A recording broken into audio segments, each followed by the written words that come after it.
Duel Review is brought to you by NexusDigitalComics.com. This week on Duel Review, Soul Calibur 5, followed by Hetalia, Axis of Power, or Axis Powers. We take a look at Dawn of the Dead, the movie, and we start off the week with Thor and Loki Blood Brothers.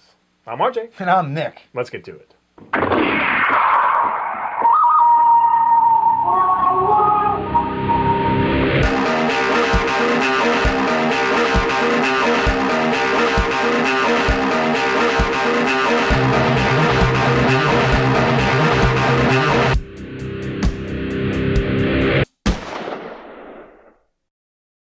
Welcome to the 13th of February. It is a Monday, and we're going to be doing Thor and Loki Blood Brothers. Brothers.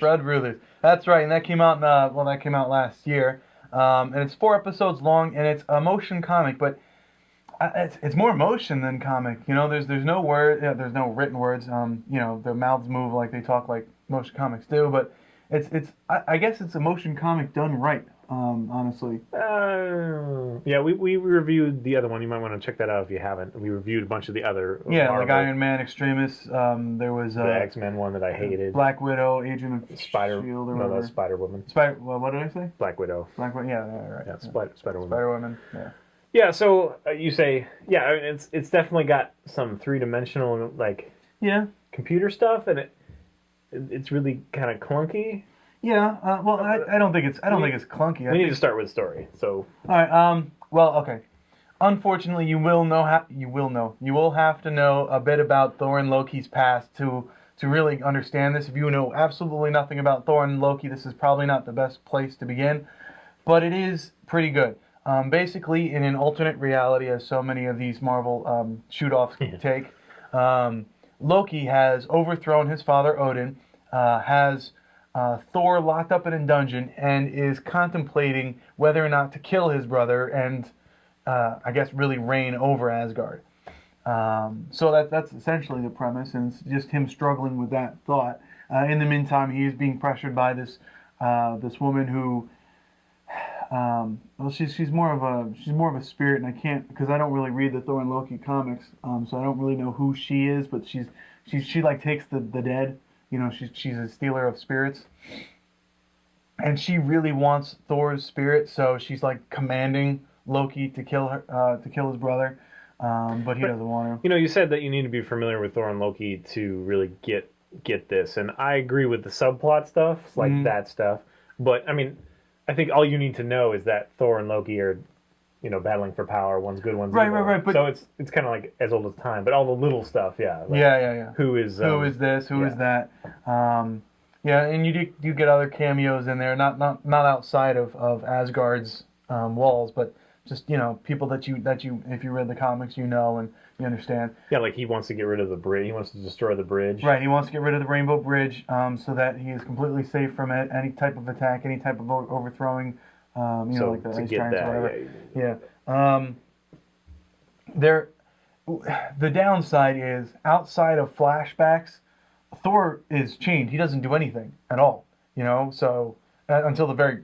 That's okay with me. Very, very end. Why is that? Because I don't care for Thor. Really? Well, okay. I like Loki better than Thor. Yeah, I like Loki more than Thor as well. But excuse me. But yeah, it is interesting to see.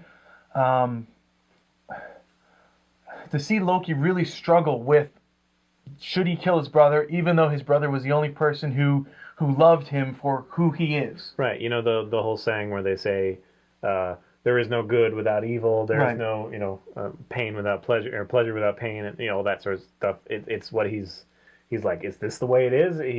He gets in tune with other realities and sees that he's never been a leader before. He's always lost. Feels like he's fated possibly to fail, and so he's contemplating all that stuff. And I guess we don't want to spoil the whole thing, but but yeah, I guess I forgot to bring that up in plot. But that's absolutely right. That's a huge thing that he also struggles with. Is he's given the vision of other reality, Loki and Thor and everything, and in every single other reality, Loki loses, and he realizes this, and he's like, "Am I fated? Am I ill-fated to lose constantly? There's just no way this is going to work." And then he's like, "Well, the only way that I can do it is if me and my brother reconcile." And this, which is a slightly different Loki than than I'm used to, you know, because Yeah. it's kind of like what happens when Loki gets what he wants. That's this story. Yeah.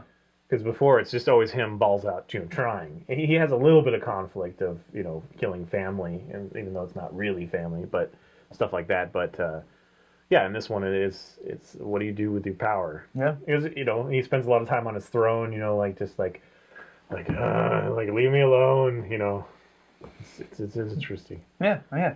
And More interesting than I make it sound right there.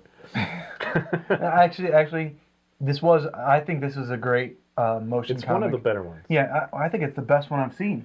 Yeah, having said that, though, like I was trying to say earlier, before I cut myself off, the three-dimensional aspect of it is interesting, but the animations are very Beast Wars.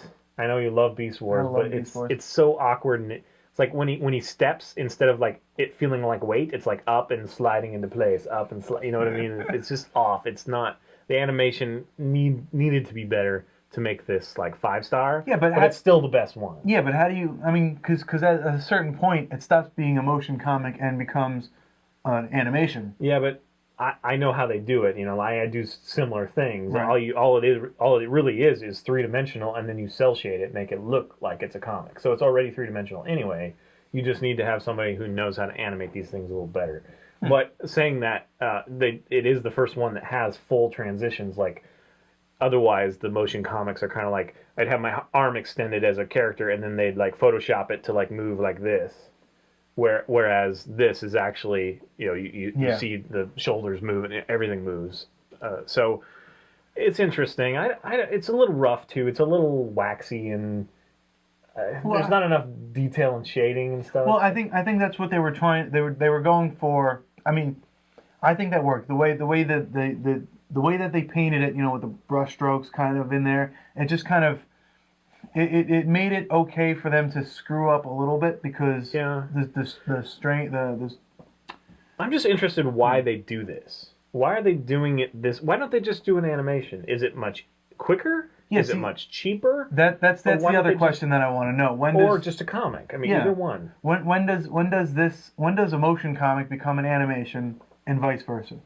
To me, this feels like a motion comic, so that's why I'm calling it a motion comic, and that's why we're putting it under our comic subject. Well, it is basically a motion comic. Yeah, but like you said, like what I said, when does it become an animation?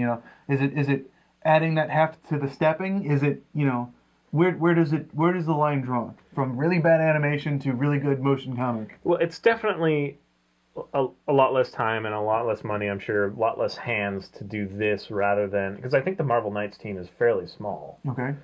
It's much easier to do this than a full-fledged animation. But I think it's harder to do it than a comic.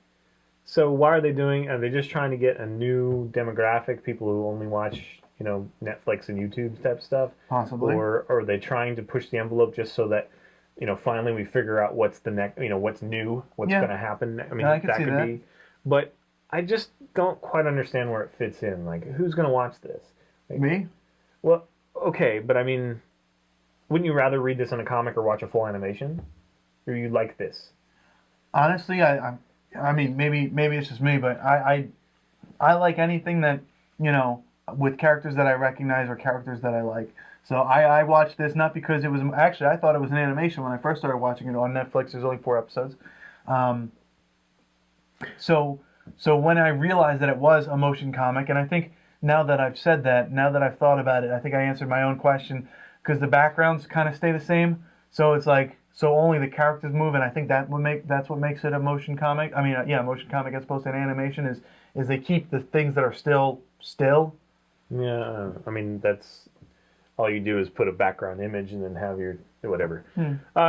So I'm just interested in where it kind of fits. Like, I'd just rather read the comic, but then again, I wouldn't have read the comic probably because I'm not into Thor. So I don't know. I am excited for a new, type of media. Yeah. I mean, it'll be interesting to see what they do, but the production value needs to be much better. That's what I feel. Yeah, but again, I think that's where the line between motion comic and animation is drawn again. You know, once you have X amount of money being put into this, then they can do more with it. Then it becomes an animation as opposed to a motion comic. Hey, even if it stays a motion comic, it still needs more production values. Okay. The knees aren't bent right. I mean, they're not drawn right. You know, because they relied on three-dimensional characters that weren't weighted correctly. They don't look correct when they're in 2D. So they're kind of fighting. The two medias are fighting. You know, the cell shading and the three-dimensional. They're kind of fighting. It's just not quite there yet. Well, I mean, I really enjoyed the story. I enjoyed the art. I enjoyed just about everything. Story was good. Voice acting was pretty good. Yes, it was. David Blair plays Loki, and he does a wonderful job. You know, he's the only person who really talks in the entire animation. So. And it might even be the first thing he did, right? Yeah, I don't think I've seen him around. I think IMDb doesn't list anything else that he's done. So yeah, I think this is the first and only thing. Really solid job. I mean, I was impressed with that voice acting for sure. Yeah. You know, it definitely helps sell the movie. And I do think overall, I think it's kind of rough in places, but it is the best one. I wish that it was a different property because I really don't care that much about Thor. You know, I would agree, but I really like Loki's character, and I think they did the good thing by I mean, it's just about Loki, basically. Yes, they did not.